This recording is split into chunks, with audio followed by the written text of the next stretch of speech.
Is it possible to predict the future? Well, the biblical prophets and others like Nostradamus certainly gave it a go. Did Nostradamus predict the 1666 Great Fire of London more than a century before it happened, when he wrote, "The blood of the just will be lacking in London, burnt up in the fire of 66? Who knows?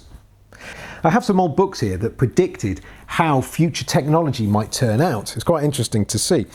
This page here we've got the portable telephone. Look at this, it weighs just 4.5 kilograms.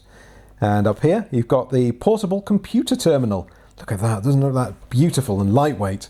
Also, we've got the home of the future. This is what they thought it would be like in 1979. I presume this is supposed to be around about now.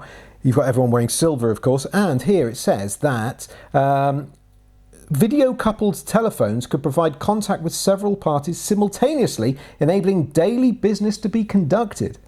And here, of course, you have a big flat-screen TV. I'm not sure what he's watching, and to be honest, I'm not sure what he's wearing either. I also have another book here. This one's from 1970, so this is 50 years old. And in those days, they seemed to be obsessed with the idea that in the future there will be moving walkways everywhere, which would solve the problem of commuters getting to work and all the traffic jams.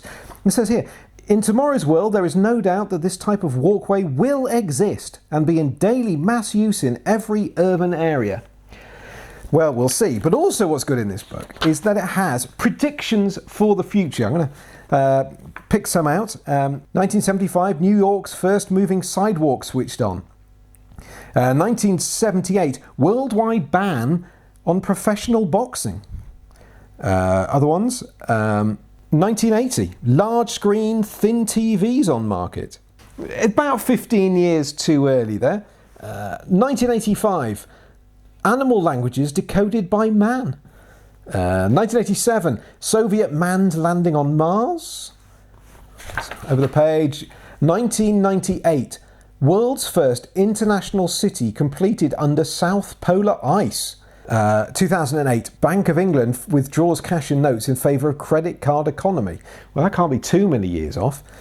2020, the year that none of us went anywhere, supersonic commuter land transport system opened. There are also books that never intended to predict the future, but inadvertently did. For example, The Wreck of the Titan by Morgan Robertson. It told the story of a British ocean liner which crossed the Atlantic in April, but sank after crashing into an iceberg, killing many of the passengers on board, especially because there were too few lifeboats for all the passengers.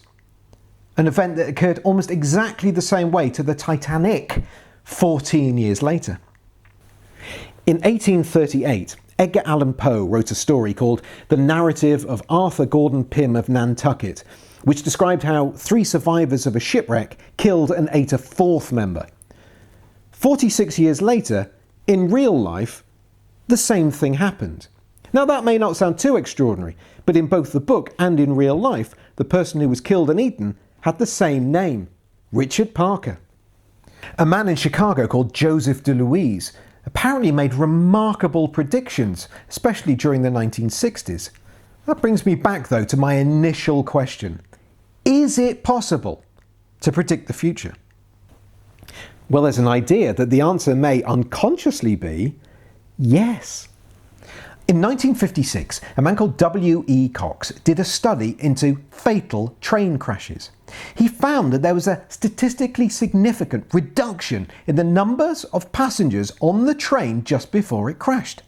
The implication is that passengers had a subconscious premonition that that train would crash.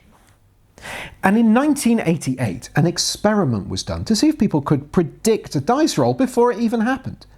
Collected data from 60,000 different dice rolls showed that people guessed correctly 10,163 times. Now, it might sound like 163 more than 10,000, the predicted outcome isn't very many, but the chances of that happening is really quite small. It's 1 in 26.